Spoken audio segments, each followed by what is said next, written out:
오늘 하나님 말씀은 빌립보서 1장 20절과 21절 두 절 말씀 보겠습니다.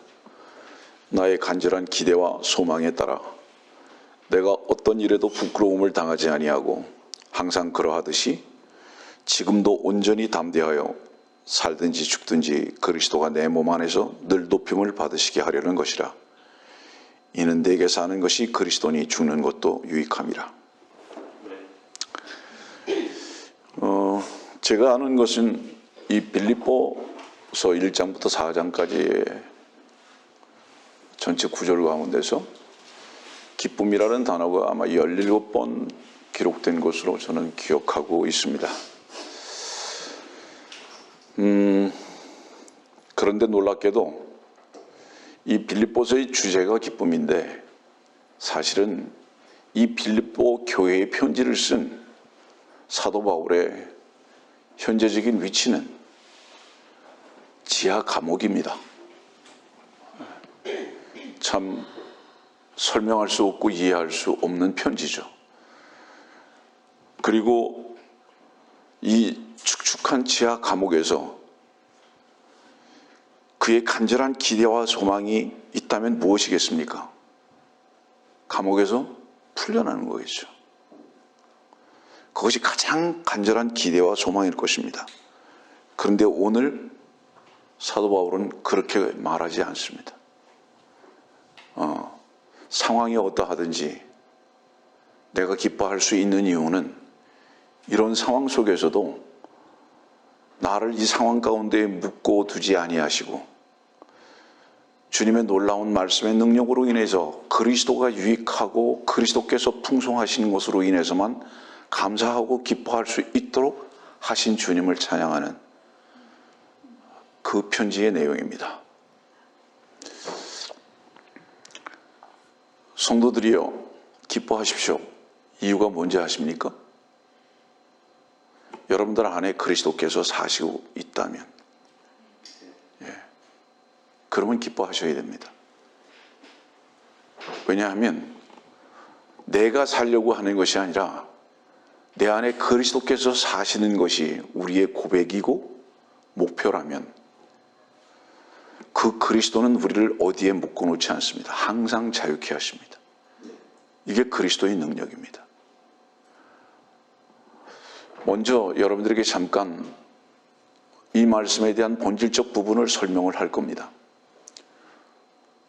그리스도는 무엇으로 살아계신지 아십니까? 진리의 영으로 살아계십니다. 여러분들이 듣는 말씀으로 살아계시고 여러분들이 보고 있는 성경의 말씀으로 살아계십니다. 그래서 이 성경의 말씀과 듣는 설교의 말씀은 하나님의 말씀이라는 것, 진리의 말씀이라는 것을 전제로 했을 때 여러분들이 어떤 상황 속에서도 그것이 물리적인 것이든 혼적인 것이든 사람의 영에 붙들려 있든 그 어떤 것이든지 간에 말씀은 여러분들을 그 모든 곳에서부터 자유케 하실 수 있는 능력입니다. 근데 이미 여러분들이 구원받고 진리의 영을 영접해서 하나님의 아들들이 되는 권세를 받았음에도 불구하고 왜 우리가 염려하고 걱정하고 근심하느냐? 이 말씀이 여러분들 가운데 역사하지 않고 있는 유일한 이유입니다. 딱 그거 하나예요.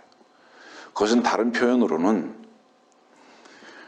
하나님의 말씀과 여러분들이 끊어져 있는 거예요. 말씀과 하나 되어 있지 않다는 뜻입니다.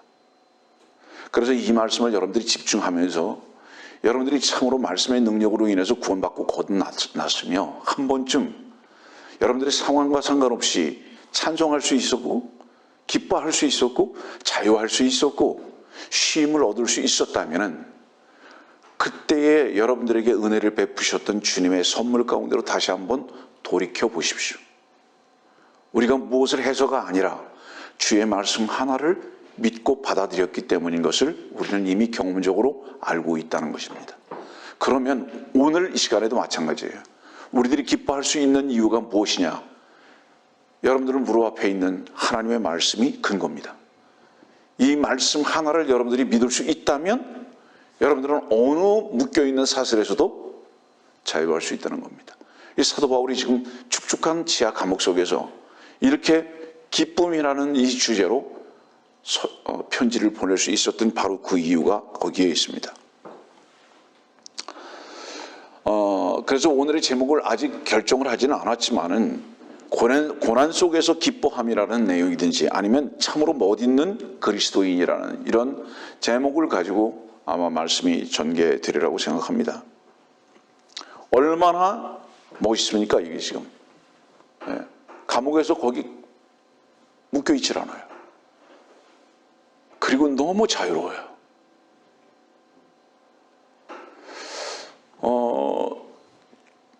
그리스도인의 유일하고 최고의 선물이 뭔지 아십니까? 그리스도인은 그래서 세상으로 인해서 만족할 수 없습니다. 오직 주의 말씀만이 우리를 만족해 하시는 겁니다. 그래서 우리의 유일한 기도는 무엇이 되어야 되느냐? 주의 말씀 하나만이 능력으로 역사할 수 있는 믿음, 이것만이 유일한 우리들의 요구고 기도가 되어야 하는 겁니다. 그거 하나면 다 끝난 거예요. 그러면 바로 이런 고백을 할 수 있는 겁니다. 언제든지 담대할 수 있습니다. 우리가 왜 염려하는지 아세요? 이유가 뭐죠? 여러분들이 염려하고 근심하는 일을 한번 생각해 보세요. 단 하나입니다. 그 염려나 근심의 문제를 여러분들이 붙들고 있다는 증거입니다. 그것은 다른 표현으로는 그 염려나 근심의 문제 때문이 아니라 여러분들 자신이 살려고 하기 때문입니다. 여러분들 자신이 상실되어지는 것에 대해서 두려움이 있기 때문입니다. 그러나 그리스도인은 우리가 상실되어지는 것에 대한 두려움이 있지 않습니다. 오히려 그 상실을 통해서 우리의 연약함을 통해서 주님만이 융성해지는 바로 이런 것이 우리의 목표점이라면 결코 우리에게는 상실이 없음을 또한 경험하고 고백하면서 살 수 있는 것입니다. 자, 우리들에게 한 가지 일이 뭐죠? 그거는 다른 세상 사람들이 무엇을 얻거나 상실되어지는 것이 일이 아니라 그리스도를 얻는 것 외에는 우리들에게는 아무 것이 없어요. 우리들이 불안하지 않고 염려하지 않을 수 있는 이유는 뭐냐면 우리는 잃어버릴 것이 없기 때문입니다. 왜죠? 여러분들이 구원받을 때 이미 세상에서 끊어진 상태에서 구원을 받았기 때문입니다. 그래서 세상의 것을 우리가 잃어버릴 게 없어요. 이 말씀이 여러분들이 보고 있는 성경에 그대로 기록되어 있고 여러분들이 이미 경험한 그 말씀인 것을 압니다.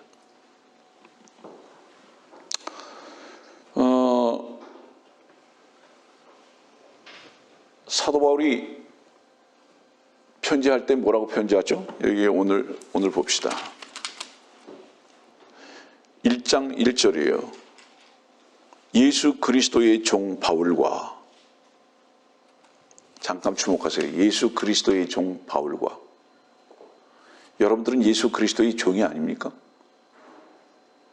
여러분들도 종이죠. 왜죠? 여러분들도 그의 핏값으로 팔린 자들이잖아요. 그 예수 그리스도의 보혈로 팔린 종인들이잖아요, 여러분들도. 사도 바울 지금 이렇게 고백하고 있잖아요. 지금 여러분들이 질문하고자 하는 게 뭔지 아세요? 사도 바울과 여러분들이 무엇이 다른가요? 사도 바울이 구속받고 구원받은 그 주의 보혈의 값은 비싸고 여러분들 것은 싼 것이냐 이 말이에요. 다른 피가 아니잖아요. 다 그리스도의 보혈이잖아요.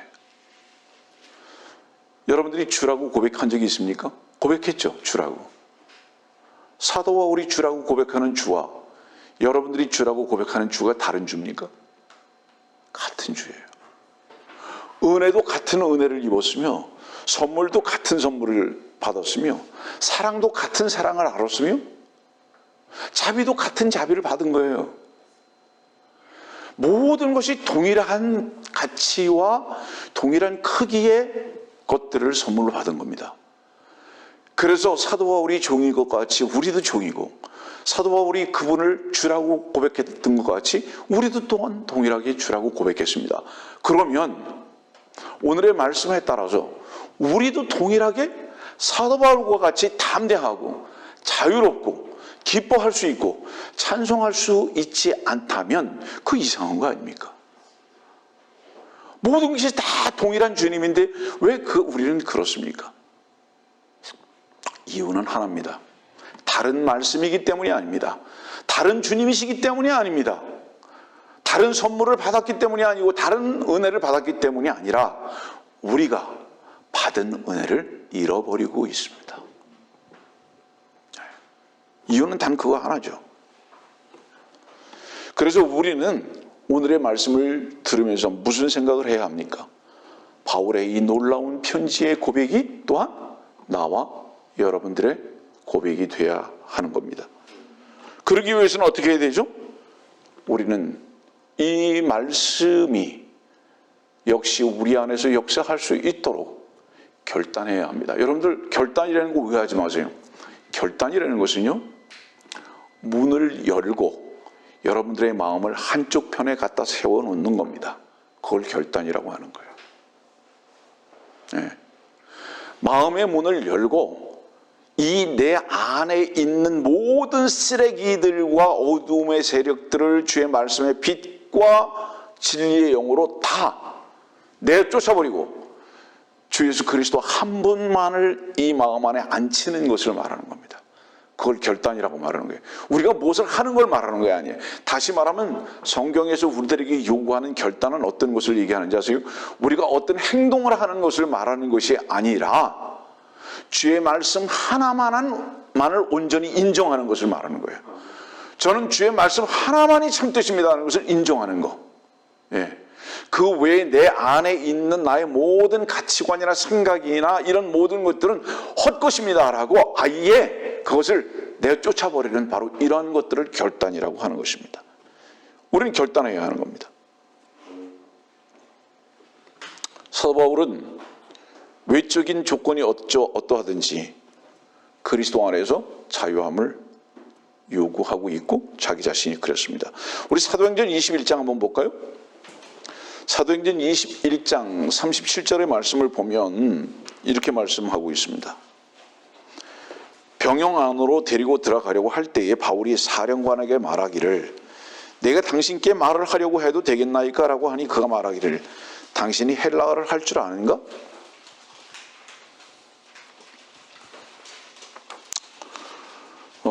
지금 사령관에게 바울이 얘기를 겁니다. 사령관을 만나가지고 이제 얘기를 거는데 왜 이 말을 지금 걸고 있는지 아십니까? 복음을 전하기 위해서. 네. 그래서 이제 여러분들 나중에 집에 가서 보세요. 사도행전 21장과 22장에 보면 계속 이런 일들이 반복되고 있는데요. 이 말씀을 보면서 우리가 무엇을 발견할 수 있죠? 그는 감옥에 있음에도 불구하고 그 사슬에 묶인 것이 아니라 주의 은혜에 묶인 종이 분명합니다. 그러니까 이 사도 바울은 어디에 있느냐에 따라서 그 정체성이 바뀌는 게 아니라 어디에서 무엇을 하든지 어떤 상황에 있든지 간에 그는 그리스도의 종일 뿐인 거예요. 놀랍죠? 여러분들은 어떻습니까? 혹시 상황에 따라서 우리가 시시때때로 변한다면 우리는 카멜레온이죠. 그럼 우리는 기회주의자들입니다. 왜냐하면 우리 안에 그리스도께서 사시는 것이 분명하다면 그 그리스도께서 사시는 것이 분명하다면 어떤 상황에 있든지 간에 우리는 그리스도의 종으로의 위치를 결코 잊어서는 안 되는 거죠. 오늘 이 사도 바울이 그것을 말하고 있죠. 네. 다시 말하면 이 사도 바울은 어느 곳에 무슨 상황 속에 있어도 그 장소나 상황에 제한받지 않고 있는 겁니다. 그러면 우리가 어떻게 하면 이렇게 될 수 있을까요? 어때요, 여러분들? 너무 멋있지 않습니까? 예. 전 정말 이거 하나가 저의 유일한 소망입니다. 예. 얼마나 이 자유함이, 얼마나 이 담대함이 정말 멋진지. 그러면 외적 어떤 조건에도 제한받지 않을 수 있다면 바로 제한받지 않을 수 있는 유일한 자유함과 그 능력이 무엇으로 인해서 오는 것일까요? 하나님의 말씀입니다. 몸부림칠 필요가 없어요. 주의 말씀 앞에 여러분들의 마음이 옮겨질 때 우리는 자유할 수 있습니다. 다시 말하면, 자, 여러분들 보세요. 알파와 오메가라고 얘기하잖아요. 그렇죠? 하나님은 알파와 오메가이시다. 그 뜻이 무슨 뜻인지 아세요? 시작도 하나님이시고 마침도 하나님이시라는 뜻인데 너무 쉽게 생각하지 마세요. 거기에 나는 없다는 거예요. 하나님 한 분만 계시다는 거예요. 어떤 일의 시작도 어떤 일의 마침도 하나님 한 분만 계시다는 거예요. 우리의 염려와 근심의 모든 이유는 이 사이에 우리를 끼워 집어넣었기 때문인 거예요. 하나님께서 시작하시고 하나님께서 마치신다는 겁니다. 다시 말하지만 우리는 그리스도의 십자가에서 이미 죽은 것을 고백했고 경험했다면 더구나 확실히 그렇지 않습니까, 여러분들? 그분이 알파고 그분이 오메가잖아요. 우리가 할 만한 것이, 할 것이 아무것도 없다. 다시 말하면 왜 염려와 근심을 갖는지 아십니까? 저나 여러분들이 스스로 무엇인가를 시작하려고 해요. 그리고 그 시작한 일을 내가 시작했으니까 내가 마치려고 합니다. 곧 다시 말하면 뭐예요? 자기 자신이 각자 하나님이 되려고 하는 거죠. 자기 자신이 알파가 되고 오메가가 되려고 하는 거예요. 거기에 염려가 있을 수밖에 없죠. 이유가 무엇이냐? 다시 말합니다, 여러분들. 여러분들이 시작하고 여러분들이 마치려고 하는 모든 것은 결코 평안이 없습니다. 이유가 뭔지 아세요? 하나님께서 그것을 평안으로 이끌어 주실 수가 없어요. 그건 하나님을 카피하는 거잖아요. 그렇잖아요. 하나님만이 알파와 오메가신데 시작과 끝이신데 어떻게 사람이 그것을 모방하려고 하냐 이 말이에요. 그 모방이 과연 될 것 같냐 이 말이죠. 그건 불가능하죠. 왜냐하면 하나님 한 분만 살아계신 분이시잖아요. 그래서 우리는 살아계신 하나님 앞에 우리 자신을 속한 자로서의 삶이 우리들의 유일한 삶이 되어야 하는 것이, 우리가 시작도 끝도 우리가 하려고 한다면 이건 불가능한 것을 하는 것이기 때문에 이것은 성경에서 우리가 악하다고 말씀하고 있잖아요, 여러분들. 거기에 어떻게 열매를 얻을 수 있겠습니까? 어떤 사람들은 이 말씀을 들으면서 미소가 있을 수도 있겠지만 어떤 사람들은 괴로워할 수도 있을 겁니다. 그러나 여러분들, 괴로워하는 사람들이 있다면 나는 왜 못 그럴까? 라고 괴로워하는 사람이 있다면 지금 될 수 있어요. 지금 이 시간. 어떻게 될 수 있느냐? 여러분들이 듣는 말씀이 하나님의 말씀이 분명하면 그 말씀 앞에 네 하는 겁니다. 그러면 지금 여러분들은 지금까지 묶였던 모든 것에서, 근심과 염려에서 여러분들은 자유롭게 될 겁니다. 그리고 주님 찬양할 거예요. 그때 여러분들의 입술을 통해서 무슨 간증을 하게 될 줄 아십니까, 여러분들? 주님만 살아계시다. 그리고 그분은 참 자유시다. 그분은 능력이시다. 바로 이런 간증을 하게 될 것입니다, 여러분들. 이 최초의 간증은 여러분들이 죄의 사슬에서 자유함을 얻었을 때입니다. 주의 말씀을 믿고 참으로 그러하네 하고 했을 때 여러분들의 그 모든 죄는 이미 다 안개와같이 사라진 것을 경험하지 않았습니까, 여러분들? 그래서 주님께서는 우리들에게 이렇게 요구하시는 거예요. 믿으라고 말씀하시는 이유가 그겁니다. 왜 믿으라고 말씀하시는지 아세요? 믿는 순간 여러분들은 분리됐던 하나님과 하나가 되는 놀라운 경험을 하기 때문입니다. 그래서 말씀을 믿으라 이 말이에요. 어떤 사람이요, 사형을 집행을 하기 전에 단두대에 올라갔습니다.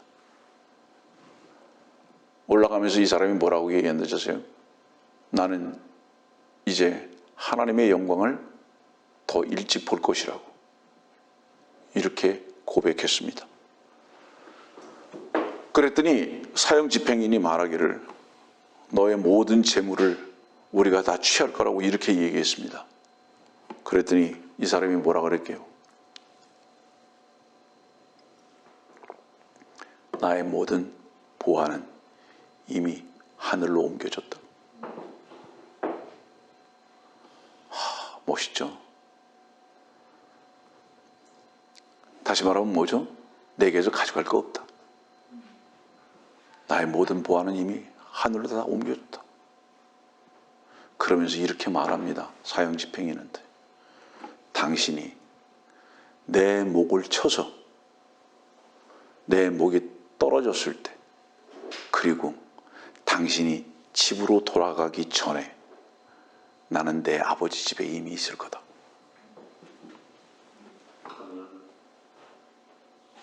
두려움 없다는 얘기죠. 어떤 상황 속에서. 이 담대함이 어떻게 나올까요? 다시 말합니다. 내가 사는 것이 아니요 내 안에 그리스도께서 사시기 때문입니다. 그럼 내가 사는 것이 아니요라는 건 뭐를 의미하죠? 이미 나는 끝났기 때문입니다. 그래서 더 이상 무엇인가를 나를 통해서 잃어버릴 것이 없다는 뜻이죠. 내가 무엇인가 할 수 있는 것이 없다는 뜻이죠. 그런 자들이 얼마나 자유롭겠습니까, 여러분들? 여러분들 구원 받으셨죠? 예.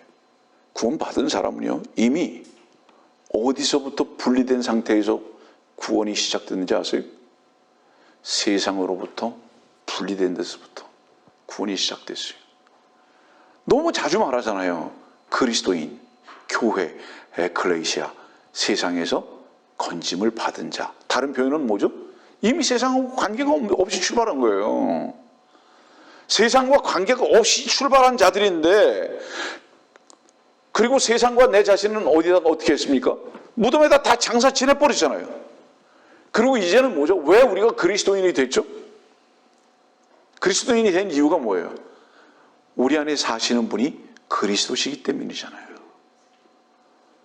다시 말하면 새 생명으로 살고 있기 때문에 그리스도인이라고 고백하는 거 아닙니까? 더 이상 내가 살 수 있는 근거가 끝난 곳으로 출발하는 것이 성도 아니냐 이 말이죠. 디도서에 있는 말씀 보죠. 디도서 2장 14절입니다.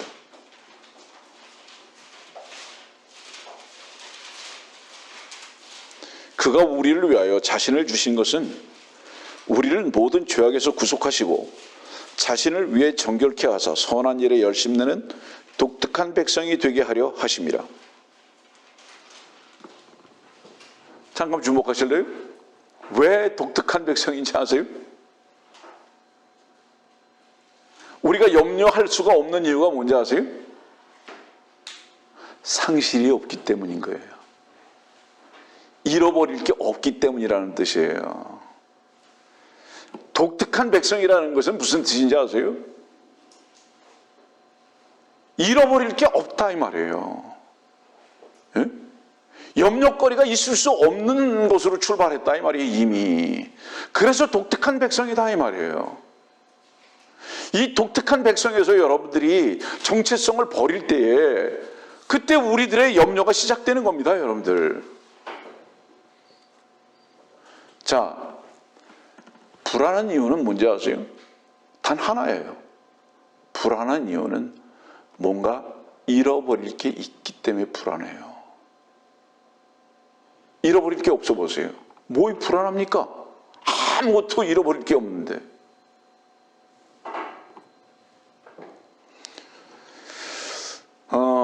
독특한 백성은 얻을 것 외에 잃어버릴 게 없어서 독특한 백성입니다.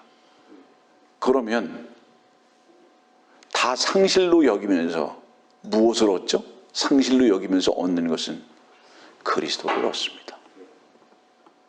그 상실로 여기면서 그리스도를 얻는다는 건 뭐죠? 언제나 담대할 수 있다는 뜻이죠. 언제나 자유할 수 있다는 뜻이죠. 우리가 찬양할 수 있는 유일한 이유가 무엇이냐고 누가 물어본다면 그겁니다. 주님만이, 주의 이름만이 나로 하여금 자유케 하셨습니다. 모든 근심과 염려를 주님만이 그치게 하셨습니다. 나는 상실할 것이 전혀 없음을 고백하는 시간이 찬양의 시간이에요. 예.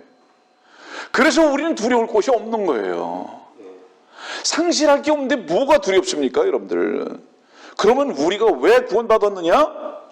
다만 우리는 세상 것을 얻기 위해 열심을 내는 자들이 아니라 디도서에 있는 말씀 같이 선한 일을 위해서 열심 내는 자들이다.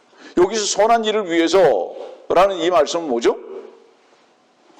조금 쉽게 표현할게요. 로마서 12장에 있는 말씀 한번 보세요.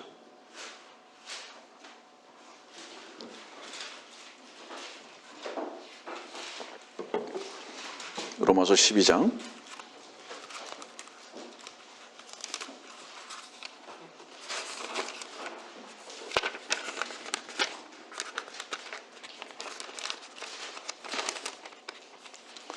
그러므로 형제들아 1절입니다. 내가 하나님의 모든 자비하심으로 너희에게 권고하노니 너희 몸을 하나님께서 기뻐하시는 거룩한 산 제물로 드리라. 이것이 너희가 드릴 합당한 예배니라.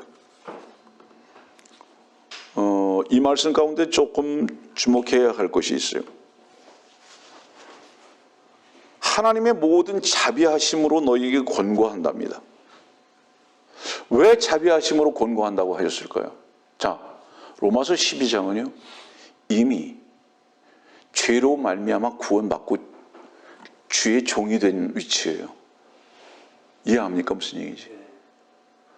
그럼 주의 종이 된 위치면은 무슨 자비하심으로 뭐를 권고합니까? 그냥 갖다 써버리면 되죠. 아니, 주님의 것이잖아요. 잠시, 여러분들 누구의 것입니까? 주님의 것이죠. 우리가 주라고 고백하는 게 분명하죠. 근데 왜 그분은 우리를 억지로 안 데려다가 쓰시죠? 아니, 억지로라도 쓰실 수 있잖아요. 그런 권리가 그분이 있으시잖아요. 그렇잖아요. 근데 왜 여기 말씀 보면 자비하심, 모든 자비하심으로 권고한다고 왜 그러셨을까요? 이미 우리는 죄값으로 해서 팔려온 자인데, 그래서 우리는 주님의 종인 것이 분명한데 왜 이렇게 권면한다고 말씀하실까요? 자비하심으로. 주님은 내 것이니까 내가 내 마음대로 쓸게 이렇게 아니하신다. 주님은 뭐예요? 자의적으로 움직여지기를 원합니다. 사랑은 강요가 아닙니다. 그죠? 사랑은 자의적입니다. 왜 주님과 우리가 맺어진 것은 어떤 의무로 맺어지거나 어떤 완력으로 맺어지거나 이런 것이 아니라 사랑의 관계로 맺어진 것이기 때문에 억지로 우리들에게 무엇을 요구하지 않으시는 것입니다. 여러분들. 교회가 교인들에게 의무를 지우는 것은 그것이 어떤 의무든지 간에 비성경적입니다. 교회가 아무리 다급한 일이 있어도 그 모든 섬김의 근거는 오늘 12장에 있는 말씀과 같이 자비하심으로 권고할 수는 있습니다. 무슨 얘기죠? 부탁할 수 있죠. 그러나 결코 의무를 지우거나 억지로 해서는 안 되는 이유가 교회는 그 바탕이 하나님의 사랑이기 때문입니다. 그리고 우리는 그 사랑으로 인해서 연합된 하나의 무리이기 때문에 어떤 것도 강하게 요구하거나 의무를 지우거나 억지로 하게 한다면 그것은 이미 교회에서 그 파운데이션이 끝난 겁니다. 결코 그래서는 안 되는 것입니다. 여러분들, 우리 교회가 그 어떤 일도 강제적으로 하지 아니하고 하는 것을 극도로 민감하게 자제하고 거부하는 이유가 바로 여기에 있는 겁니다. 왜냐하면 조직은 강제로 할 수 있어요. 의무로 할 수 있고. 그러나 교회는 조직이 아니라 지체입니다. 그는 머리로부터 움직여지는 순리입니다. 그래서 교회는 철저하게 자율적이어야 하고 그 다음에 사랑의 바탕을 둬야 하는 것이다. 다시 말하면 하나님께서는 억지로 무엇을 요구하거나 뺏어가시는 분이 아니다. 그런데 만일에 교회가 하나님의 전야라고 하면서 무엇인가 억지로 요구한다면 어때요? 그건 이미 아니죠. 그건 하나님의 교회가 아닌 게 분명한 거죠. 예. 교회는 목표가 외적으로 나타나는 어떤 현상이 돼서는 안 됩니다. 교회의 유일한 목표는 어떤 교회든지 주님으로 인해서만 운행되어져야 하는 것입니다. 네. 사람의 힘을 쓰는 것이 철저하게 배제되는 것. 하나님이 일하시는 현장 속에서 우리는 바라볼 수 있는 위치에만 있는 것. 이것이 교회의 처음이고 마지막이 되어야 하는 것입니다. 인간의 힘이 작용하기 시작할 때 더 이상 교회가 아닌 거예요. 자, 그러면 로마서 12장 1절에는 왜 하나님의 모든 자비하심으로 권고한다고 말씀을 드렸는가? 하나님은 억지로 뺏어가지는 않지만 우리는 이 말씀 속에서 무엇을 발견해야 합니까? 우리 몸은 우리를 위해서 쓸 자격이 있는 것이 아닌 것은 분명하다. 뭘 알아야죠. 왜냐하면 우리가 주인이 아니니까. 그렇기 때문에 우리는 그리스도가 우리 안에 사신다면 그리스도의 삶을 살아야 하는 것이죠. 로마서 14장에 있는 말씀 보세요. 로마서 14장입니다. 7절입니다. 이는 우리 중에는 아무도 자신을 위해 사는 사람이 없고 자신을 위해 죽는 사람도 없기 때문이라. 우리가 살아도 주를 위하여 살고 죽어도 주를 위하여 죽나니 그러므로 우리가 살든지 죽든지 우리는 주의 것이라. 이 일을 위하여 그리스도께서 죽으시고 일어나서 다시 사셨으니 이는 죽은 자들과 산 자들의 주가 되려 하심이라. 예. 왜 우리에게는 이런 고백을 할 수 없습니까? 아까도 말씀드렸지만 사도 바울의 주가 우리의 주 아닙니까?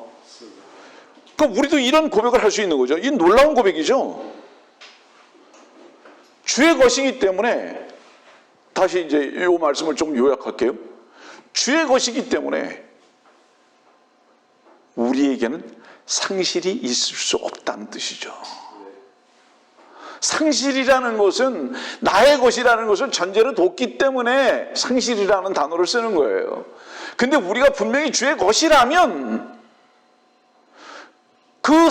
절대로 그리스도는 상실을 하실 수 없는 분이시다. 왜죠? 그분의 다른 이름은 승리자입니다. 네. 그분의 다른 이름은 뭔지 아세요? 만유의 주입니다. 무슨 뜻이죠? 그분은 결코 어떤 상황 속에서도 상실할 수 없는 분이라는 거예요. 그래서 우리가 그리스도 안에서 사는 것이 분명하다면 우리는 상실될 수 없다. 고로 우리는 오늘도 찬양한다. 네. 다시 얘기합니다. 염려는 상실이라는 것이 우리 속에 들어왔기 때문이다. 우리 것은 없다. 우리는 그리스도의 것이다. 그렇기 때문에 살든지 죽든지 이 말씀의 뜻이 무슨 얘기예요? 오늘 그 빌립보서 1장에 그러죠. 살든지 죽든지 그 말씀의 뜻이 무슨 얘기예요? 딱 쉽게 표현은 이거예요. 나는 없어 이 말이에요. 그런 뜻이에요. 살든지 죽든지 이건 무슨 의미냐면 나는 없는 자야 이 말씀이에요. 참 놀라운 고백이죠. 그런데도 불구하고 주라고 고백하면서도 만일에 우리 자신과 우리 자신의 힘을 쓰면서 우리 자신을 위해서 산다면 이게 뭐예요? 이게 바로 종교인이에요. 이걸 위선자라고 말하는 겁니다. 고린도전서 6장은 이렇게 말씀하잖아요. 찾지 마세요. 또한 너희들은 너희가 하나님으로부터 받은 바 너희 안에 계신 성령의 전인 것을 알지 못하느냐. 너희는 너희 자신의 것이 아니라 너희는 값을 치르고 산 것이니 그러므로 하나님의 것인 너희 몸과 너희 영으로 하나님께 영광을 돌리라. 어떻게 하면 영광을 돌릴 수 있을까요? 어떻게 하면 영광을 돌릴 수 있을까요? 간단하게 이겁니다. 당신의 겁니다. 이거를 말하는 거예요. 왜냐하면 영광의 주잖아요. 영광의 주. 여러분들이 여러분들을 위해서 쓰고 세상과 연합돼서 쓰면 그건 어때요? 부패한 거예요. 그럼 어떻게 하면 영광을 돌리느냐? 이게 내 게 아닙니다. 당신의 것입니다. 이 몸이 당신의 것입니다 했을 때 영광을 돌리는 겁니다, 여러분들. 원래의 위치로 돌려드리는 것을 말하는 거잖아요. 다른 표현은 뭡니까? 소유권을 인정하는 거죠. 이건 내 거예요가 아니라 영광의 주님, 당신의 것입니다. 한번 해보세요, 여러분들 정말로. 그랬을 때 우리는 얼마나 영광스러운 삶을 살 수 있는지 아십니까? 우리가 주의 것이라는데 얼마나 영광스러운 것입니까, 여러분들? 이 놀라운 자유함과 능력과 고백이 우리들 가운데 날마다 더해야 하지 않느냐, 이거죠. 자, 왜 힘들죠? 여러분들 왜 짐스러운 삶을 살죠? 이유가 뭐죠? 왜 갈등하죠? 혹시 여러분들 돌이켜보세요. 그렇지 않는가? 왜 힘들고 왜 짐스러운가? 갈등을 해서 그런 거예요. 어떤 갈등? 주님과 주도권 싸움을 하는 겁니다. 줄다리기가 제일 힘든 운동 중에 하나예요. 옮겨놔 보세요, 주님께. 그것은 갈등하고 있다는 것은 주님과 싸우고 있다는 뜻일 뿐만 아니라 주님과 분리되어 있다는 뜻을 말씀하고 있습니다. 내 자신이 주님의 것인데 그걸 인정하지 않는데 어떻게 짐스럽지 않겠어요? 그 수고하고 무거운 짐진 자들아 했을 때 그 짐을 언제 벗을 수 있죠?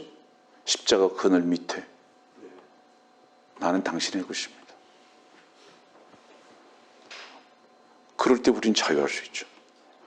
여러분들 한번 그랬을 때요, 어떤 경험을 해본 적이 있었을 거예요. 그때는 만족이 있습니다. 오늘이라도 그 경험을 한번 해보세요, 정말. 실제적으로 나에게 어떤 짐이 있다, 근심이 있다, 염려가 있다, 갈등이 있다. 그것이 어떤 것이든지 간에. 근데 오늘 나는 당신의 것입니다 하고 그분께 영광을 돌려보세요. 그러면 여러분들 즉각적으로 자유할 겁니다. 그리고 여러분들 입에서 그냥 찬양이 나올 거예요. 그 순간에. 우리 안에 주님이 살아계시거든요.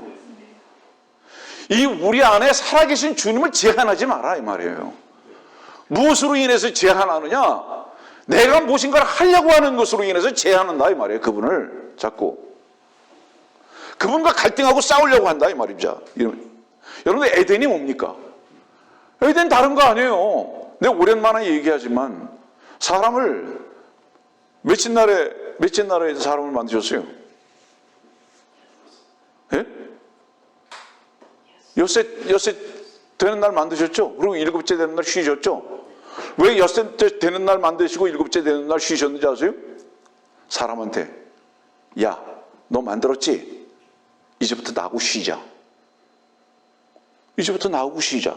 이유가 뭔지 아냐? 나와 너를 위해서 첫째 날부터 다섯째 날까지 준비 다 해놨어. 첫째 날부터 다섯째 날까지 준비 다 해놨어. 그리고 여섯째 날 너를 만든 이유는 뭔지 알아? 첫째 날부터 다섯째 날 것이 다 네 것이야. 그러니까 이제부터는 나하고 같이 쉬자. 이렇게 하시기 위해서 여섯째 날 만드신 거예요. 어거지가 아니라 정말이에요. 그래서 그 이름이 에덴이에요. 아세요, 여러분들? 그 하나님께서 지금 우리 안에 만유의 주로 계시다 이 말이에요.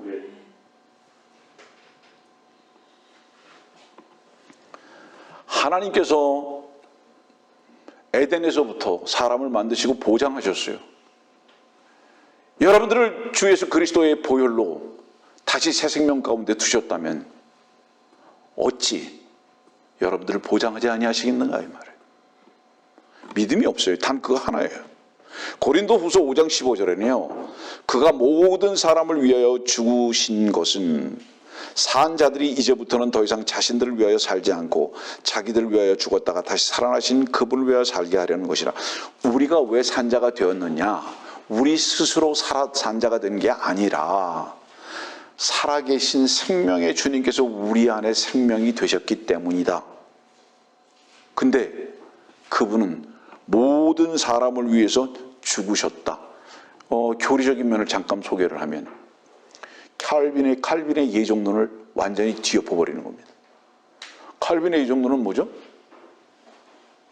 선택받은 사람을 위해서만 주님께서 피를 흘리신 것으로 말하잖아요. 구원받을 사람이 정해져 있다.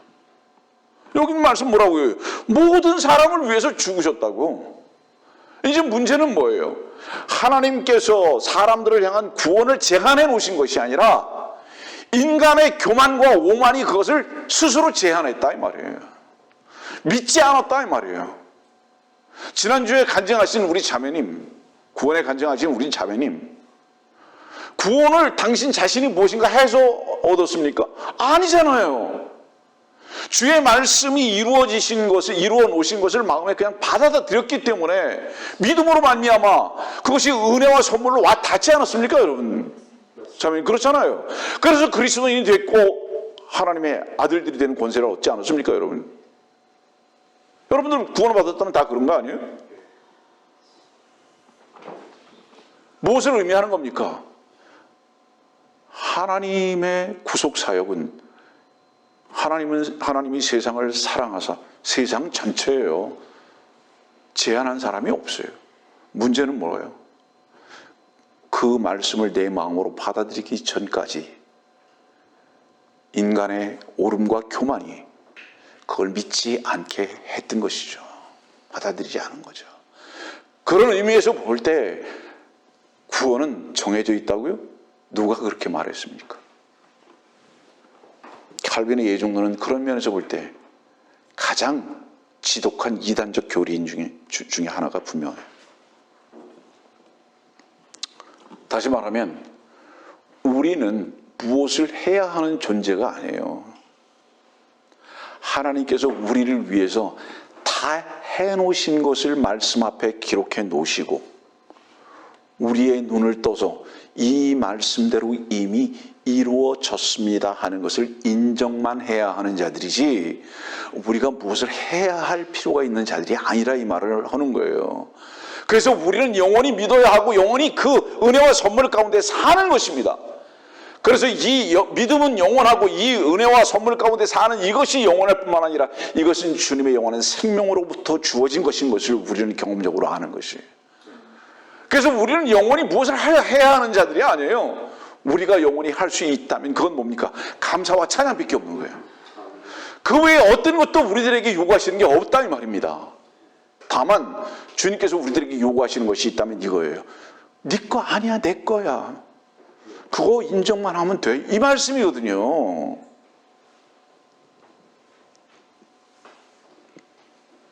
자, 여러분들 참으로 자유하기를 원하십니까? 여러분들 참으로 풍성하고 하나님의 영광에 동참되기를 정말로 원하십니까? 이 모든 것은 이미 보장되어 있는 거예요. 무엇으로 보장되어 있습니까? 하나님의 약속의 말씀으로 보장되어 있는 거예요. 그러면 뭐예요? 한 가지 남았죠. 한 가지. 뭡니까? 마음의 문을 열고 받아들이는 거예요. 그대로. 그거 외에는 없어요. 그때 이미 여러분들과 내 자신을 위해서 온전하게 이루신 하나님의 선물은 그 순간 여러분들과 내 마음속에 확 들어와서 거짓과 어둠의 모든 세력들을 다 내쫓아 버리시고 찬양하게 할 겁니다. 기뻐하게 할 거예요. 어떤 상황 속에서도 그러하다 이 말이에요. 이것이 오늘 설교의 내용인 거예요, 여러분들. 사도 바울이 무슨 일을 했느냐 이 말이에요. 아닙니다. 사도 바울이 왜 감옥에서 찬송할 수 있었느냐 이 말이에요. 묶인 상태에서 왜 그럴 수 있었느냐 이 말이에요. 무엇을 했기 때문이냐? 아니요. 주님의 평강이 그 마음 가운데 쏟아부은 바 됐기 때문에 그 이유 하나 때문이다 이 말이에요. 그러면 오늘도 우리는 어때요?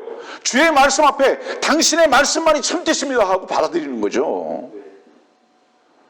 그래서 영원히 주님께서는 우리들에게 선물이 되기를 원하시는 겁니다. 우리들의 위로가 되기를 원하시는 것이고 우리들의 만족과 충만이 되기를 원하시는 것이 주님의 우리를 향하신 소원이신데 우리가 자꾸 그분을 제한하는 거예요. 차단하는 거죠. 이유가 뭐죠? 내 것인 줄 알고 그래서 내가 해야지.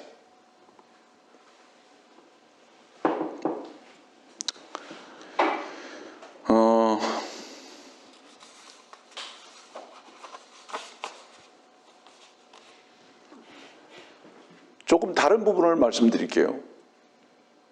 다른 사람들이 주님을 주로 고백하고 주님의 놀라운 자유 가운데 있기를 원하는 마음이 혹시 여러분들 가운데 있습니까? 그런 소원이. 한번 점검해 보세요. 여러분들의 이웃, 여러분들의 친구, 여러분들의 가족, 형제, 정말로 그런 소원이 여러분들에게 있습니까? 먼저 여러분들이 주님 안에서 자유함을 누려보세요. 그 자유함을 누리는 것을 보고 질문하게 될 거라고 저는 믿습니다. 모든 사람은 아닙니다. 왜냐하면 이 세상 사람들이 너무 완악해서. 그러나 먼저 여러분들은 상황과 환경 속에서 어떤 어려움 속에서도 찬양할 수 있고 자유할 수 있다면 주변의 사람들이 질문할 겁니다. 당신은 어떻게 그렇게 자유합니까? 당신은 어떻게 그렇게 담대합니까? 종종 저에게 그런 질문을 하는 분들이 계시거든요. 자주 그런 분들이 있어요. 저는 그런 질문을 받을 때 내가 자유할 수 있다면, 내가 담대할 수 있다면 그것은 나의 남자의 어떤 남자다움 때문이 아니라 주의 말씀을 인정했기 때문이다. 이렇게 이거 하나밖에 없어요, 여러분들. 정말로. 그러면 그런 질문을 받을 때 그 질문을 하는 그 사람은 여러분들에게 그 질문하면서 무엇을 볼까요? 나도 저 사람이 가지고 있는 저 담대함과 자유함을 갖기 원한다. 그래서 질문하는 거 아닙니까? 그럴 때 여러분들은 주의 말씀을 전할 수 있는 기회가 되는 거 아닙니까? 이 말씀을 왜 전하죠? 여러분들이 먼저 주 앞에서 말씀으로 자유하라 이 말이에요.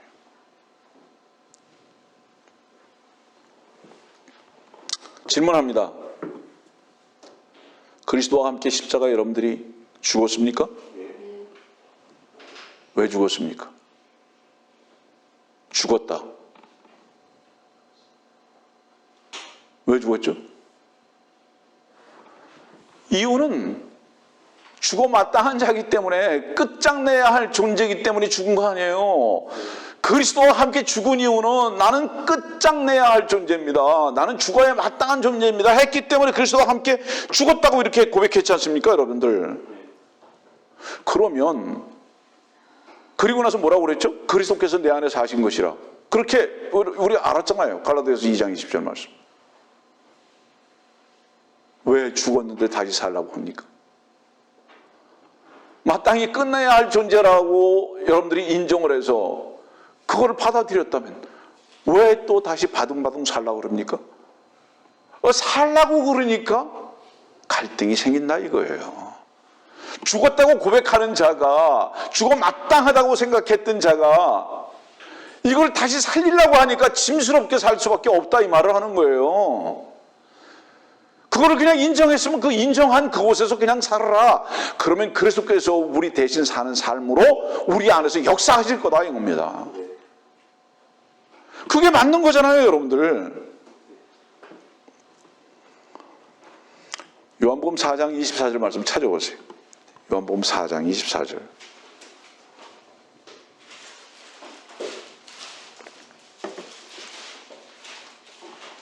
28절입니다. 그러자 그 연인이 물동이를 버려두고 성읍으로 들어가서 사람들에게 말하기를. 지금 메시아를 만났어요? 물동이를 버려두고 성읍으로 들어갔어요. 잠시 주목해 보세요. 성읍으로 왜 들어갔을까요? 돈 벌려고 들어갔을까요? 성읍으로 들어간 이유는요, 그들과 지금 교제하려고 들어간 거 아니에요. 왜냐하면 정오에 몰래 사람들 몰래 와서 물동이에다 물을 길어서 가는 사람이에요. 성읍 왜 들어갔어요? 이유는 다른 거 아니에요.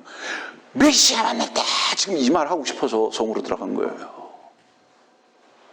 거기 그들과 사랑을 나누고 뭐 돈 벌려고 간 게 아니라 나 메시아 만났다 이렇게 이 소리를 지르기 위해서 간 거예요 지금. 그럼 메시아를 만난 증거가 뭐냐? 물동이를 버려뒀다 이 말이에요. 물동이 뭘로 만들었을까요? 질그릇으로 만들었어요. 그는 매일 이 질그릇에다가요 뭔가 담아요. 매일 이 질그릇에다 뭔가 담아요. 이 질그릇에 담아야 할 것은 보배이신 주 예수 그리스도 한 분뿐이에요. 근데 이 여인이 주 예수 그리스도를 만나기 전에 이 물동이 이 질그릇 안에다 뭔가를 자꾸 담으려고 그래요. 매일매일.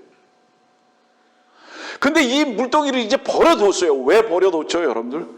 더 이상 이 물동에다 담을 게 없다. 더 이상 이 인간의 육 안에다가 뭔가를 담을 게 없다. 담을 것은 오직 메시아 한 분뿐이다. 이 놀라운 고백 아닙니까, 여러분들? 여러분들의 육이 이미 그리스도와 함께 십자가에 못 박혀 죽었다면 죽은 이유가 뭐냐는 것에 대해서 여러분들에게 반문하는 거예요. 그는 끝장내야 할 이유가 있기 때문이다 말이에요. 기드온의 그 항아리가 때려 부서져야 하듯이 부서진 것이다 이 말이에요. 왜 더 이상 자꾸 붙여서 쓰려고 그러냐 이 말이죠.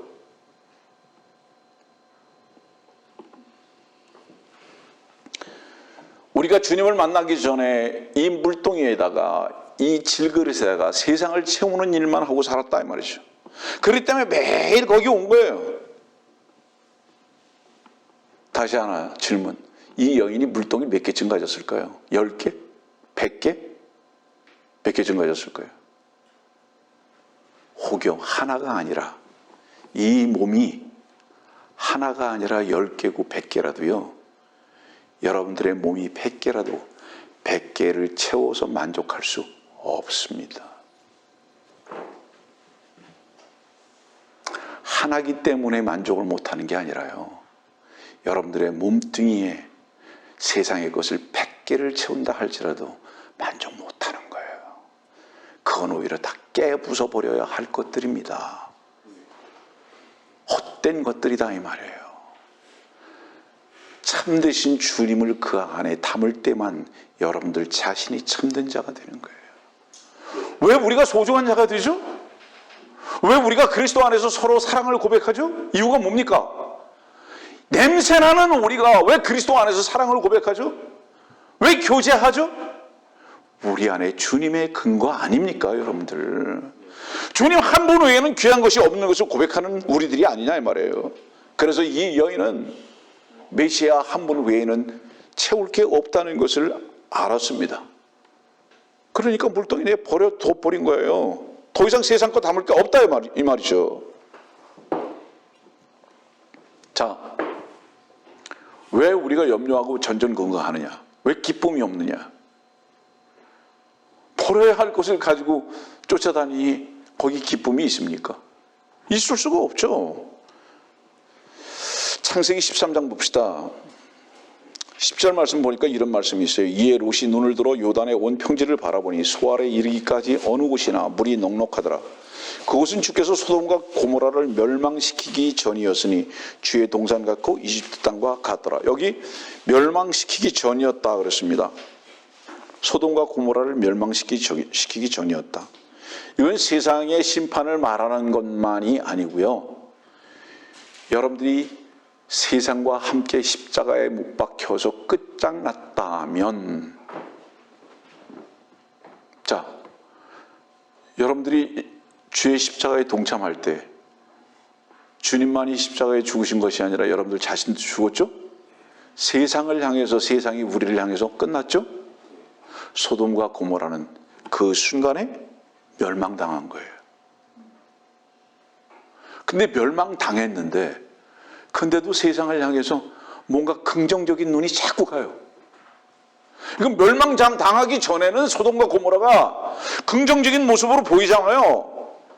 네? 여기서 뭔가 얻을 만한 것이 있는 것 같아요, 세상의 것들을. 그러나 여러분들이 십자가에 동참을 했다면 이미 세상이 왜 끝나야 하는지를 알았는데, 근데 왜 세상을 향해서 긍정적인 시선이 자꾸 가냐 이 말이에요. 긍정적인 시선이 가기 때문에 그것이 상실될까 봐 염려한다 이 말입니다. 그것이 상실될까 봐.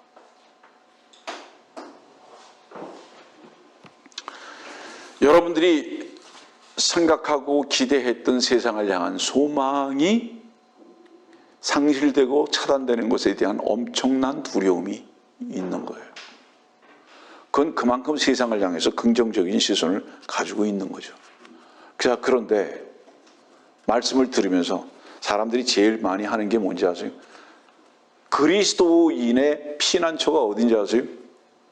그리스도인의 피난처는 유일하게 주님이 되셔야 하는데요.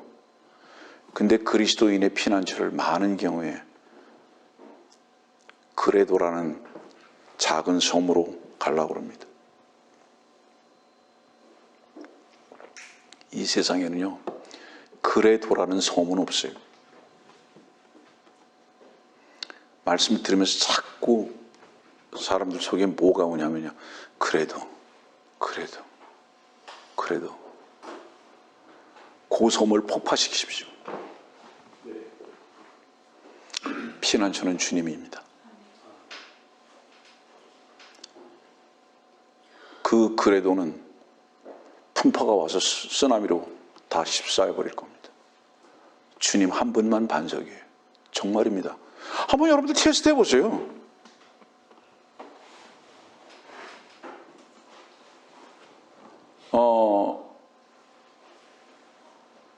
하나님의 말씀 인정하지 않죠. 불신이라는 게 그거죠. 말씀 인정 안 하는 거죠. 하나님께서 어떻게 여러분들을 인정하겠습니까? 그럼 맞지 않잖아요. 여러분들이 하나님의 말씀을 인정하지 않는데, 아멘하지 않는데 하나님께서 어떻게 일방적으로 여러분들을 인정하시겠느냐 이 말을 하는 거예요. 주님의 인정받기를 원하십니까 여러분들? 그 주님의 인정받는다는 게 뭐를 얘기하죠? 주의 말씀이 여러분들 앞에 능력으로 역사하는 거예요. 여러분들이 기쁨이 충만하게 되는 것이고 자유함을 얻는 것이에요. 그것이 하나님의 인정이에요. 그것을 받기를 원하십니까? 여러분들이 먼저 하나님을 인정하세요. 왜 여러분들이 하나님을 먼저 인정해야 하는지 아십니까? 여러분들이 여러분들 자신을 인정받기를 원하고 세상을 인정하려고 살려고 하는 이 모든 것들은 쓰레기라는 것을 하나님 앞에 고백해야 하는 거예요. 이 모든 것은 쓰레기입니다, 여러분. 여러분들 장사 지냈다고 그러잖아요. 십자가에 죽고 장사 지냈다고. 왜 자꾸 꺼내다 쓰려고 그래요, 그거.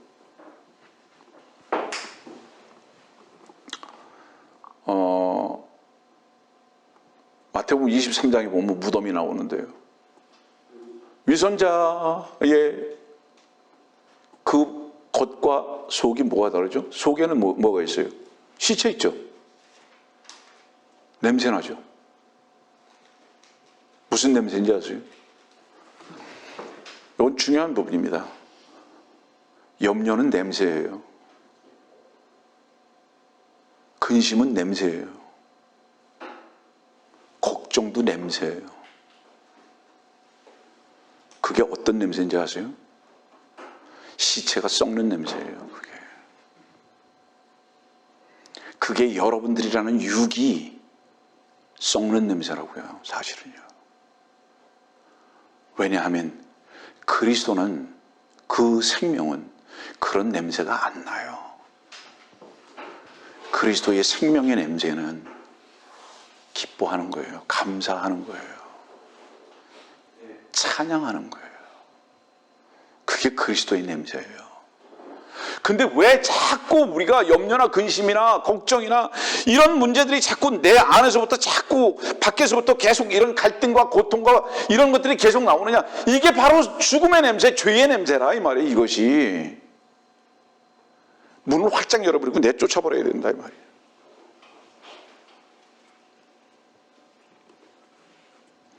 조금 아까 읽었지만 창세기 13장에 보니까 멸망시키기 전이었다 그랬잖아요. 멸망시키기 전에는 세상이 다 긍정적으로 보여요. 매력적이고 괜찮아 보여요. 그러나 여러분들 개인적으로 십자가를 경험했다면 이미 끝난 거 아닙니까? 그런데 왜 자꾸 소돔과 고모라를 긍정적으로 바라보냐 이 말이에요.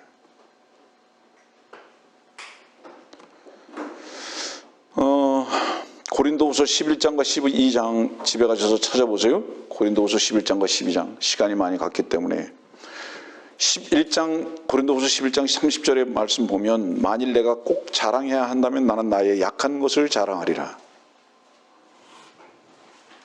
한번 생각해 보세요.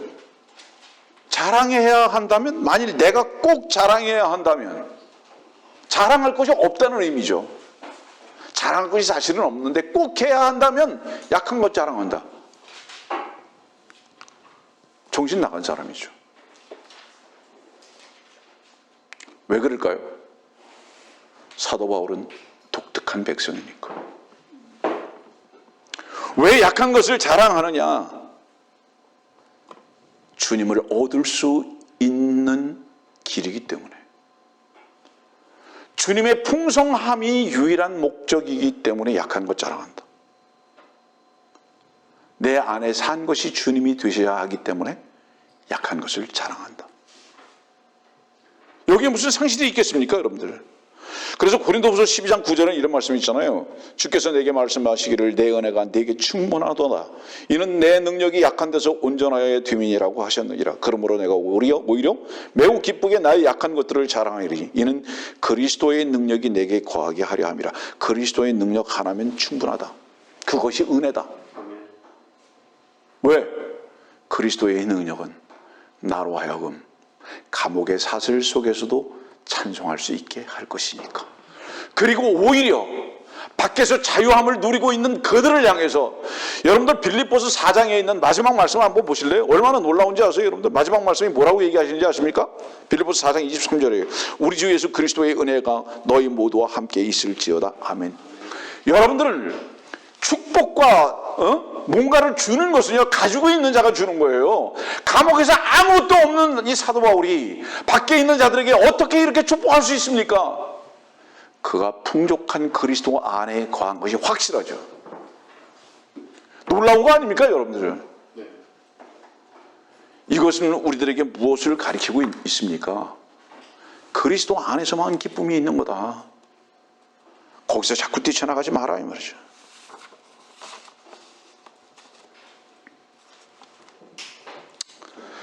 여러분들 그 고린도후서 12장 9절에 있는 말씀을 오해하지 마세요. 여기 말씀 보니까 그리스도의 능력이 내게 거하게 하려 함이라 이러 있어요. 왜 거하게 할까요? 사람들은 이 말씀에 대해서 어떻게 오해하는지 아세요? 자기가 능력자가 되게 하는 것인 줄 알아요. 자기가 능력자가 되는 것인 줄 알아요. 아니에요. 그리스도의 능력이 자기 안에 머무는 거예요. 내가 능력자가 되는 것이 아니라 내 안에 주님이 능력이 되시는 것을 말하는 거예요. 이건 완전히 다른 겁니다, 여러분들. 다시 말하면 그분을 통해서 내가 승리하는 것이 아니라 나를 통해서 주님이 이기시는 자가 되기를 원하는 거예요. 목표가 뭐예요? 내가 아니에요. 주님인 거예요. 말씀을 정리해 나가야 할 것입니다. 재판관기 16장 말씀 볼게요. 시간이 벌써 많이 가서요. 좀 말씀을 정리합니다. 재판관기 16장 17절 이하에 있는 말씀 보겠습니다. 다 읽지 못합니다. 내 머리에는 삭도를 대지 아니하였으니 이는 내가 내 어머니의 태로부터 하나님께 나시린이 되었습니다. 19절입니다. 그녀가 삼손을 자기 무릎에서 잠들게 하고 한 사람을 불러서 그로 삼손의 머리 7 타래를 깎게 하였더라. 그녀가 삼손을 괴롭혀 보았더니 그의 힘이 그에게서 나갔더라. 나시린이 뭐죠? 나시린은 나면서부터 머리 깎지 않았죠. 이 의미가 뭔지 아세요? 나는 머리가 없어요. 이런 뜻이에요. 나는 머리가 감춰져 있어요. 머리카락으로 완전히 쌓여 있잖아요. 예. 여자가 머리가 길다는 뜻은 뭐를 의미하죠? 나의 머리는, 나의 주는 내가 아닙니다. 이런 고백이잖아요. 그럼 나시린이 지금 머리를 깎지 않았어요. 근데 이제 머리를 깎았다는 것은 무엇을 의미하죠? 삼손이 주인이 돼버렸어요. 머리가 길었을 때는요, 삼손의 힘이 아니에요. 삼손의 머리는 주님이셨어요. 그래서 그는 능력자입니다. 그가 능력자가 아니라 능력의 주님이 주인이신 거예요. 근데 그가 머리를 잘라버리니까요, 그가 머리가 된 거예요. 그러다 보니까 힘이 없어졌습니다. 그러다가 다시 잡혀가서 눈이 빠지고 머리가 길어지죠? 다시 그 머리가 길어지니까 어떻게 됐죠? 다시 힘이 솟았죠. 여러분들이요, 능력의 문제는 주께서 나와 여러분들의 머리이신 것을 인정하느냐의 문제예요. 예? 이상한 괴물로 살면 안 돼요. 교회는 그리스도의 몸이에요. 그렇죠? 그리고 머리는 주님이세요. 여러분들은 어떻습니까? 성도는요, 그리스도 안에서 다시 태어난 나세린이에요. 주님께서만 머리신 거예요. 이것을 우리 마음 가운데 받아들이고 인정할 때에 주의 능력이 우리 안에서 능력자가 되시는 것입니다. 이것이 참다운 자유함을 가지고 살 수 있는 유일한 이유다.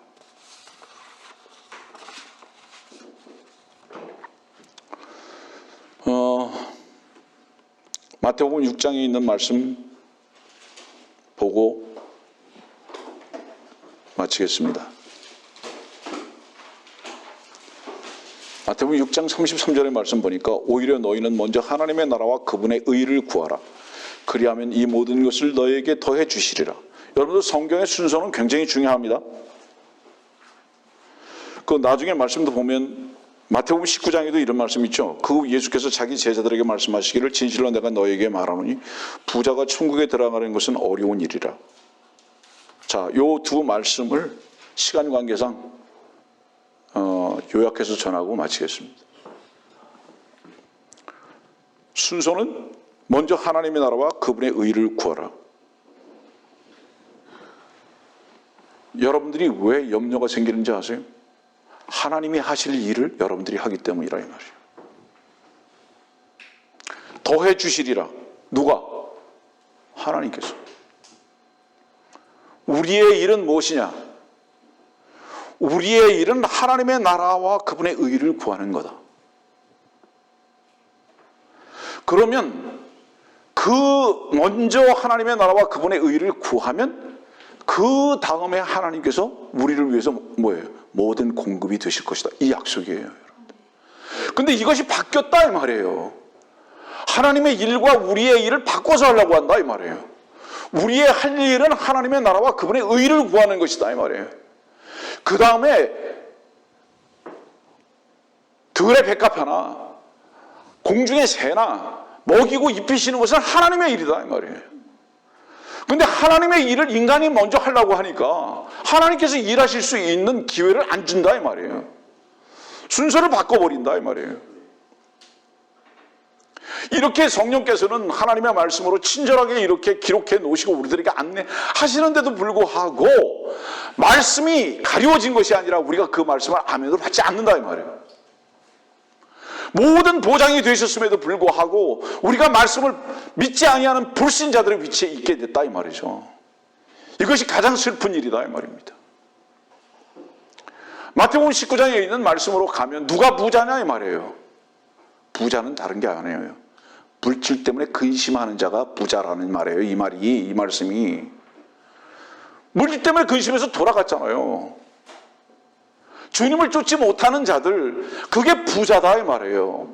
물질을 쫓는 자들이 부자다 이 말이에요.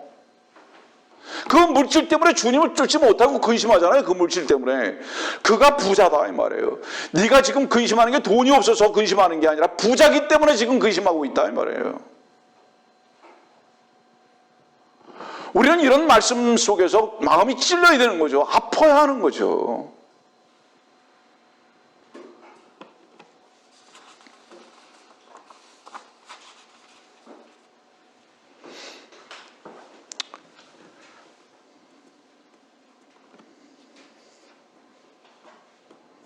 이스라엘 백성들을요, 이집트라는 세상에서 광야로 데려나오셨어요. 광야는 살만한 곳 아니에요. 그런데도 우리가 광야에서 살 수 있다면 이유가 뭔지 아세요? 이스라엘 백성들 구원하셔가지고 광야를 데려나오셨잖아요. 단 한 가지 이유 때문이었어요. 그게 뭔지 아세요? 너희들의 힘으로 사는 것이 아니라 내가 모든 공급의 원천이야. 이거 가르쳐 주시기 위해서 광야로 데려나오신 거예요. 그리스도인에게는 이 세상이 광야거든요. 세상에서 우린 농사 질 수 없어요. 그러나 우리의 독특하고 우리의 특권이 있어요. 그건 뭔지 아세요? 하늘로부터 주어지는 것이에요. 모든 게.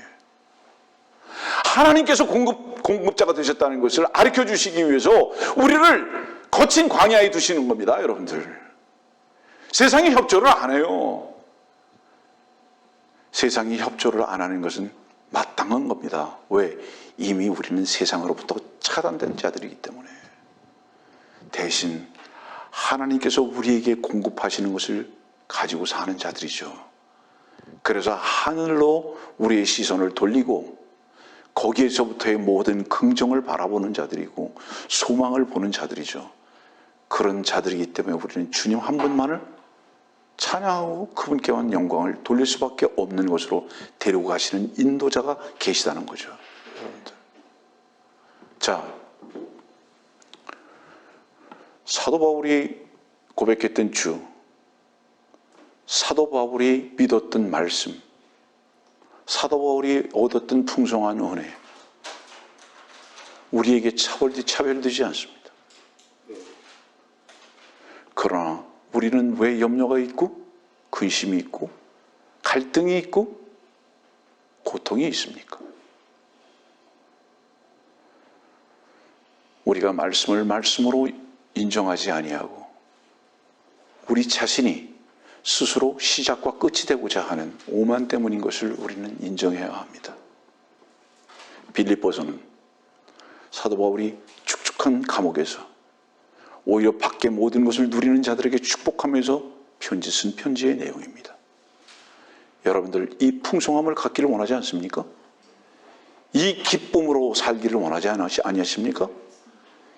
이 풍성함과 이 기쁨의 주가 우리 안에 그리스도십니다. 이 그리스도가 융성해지는 삶이 우리의 기도와 소원이 되어야 할 줄 압니다.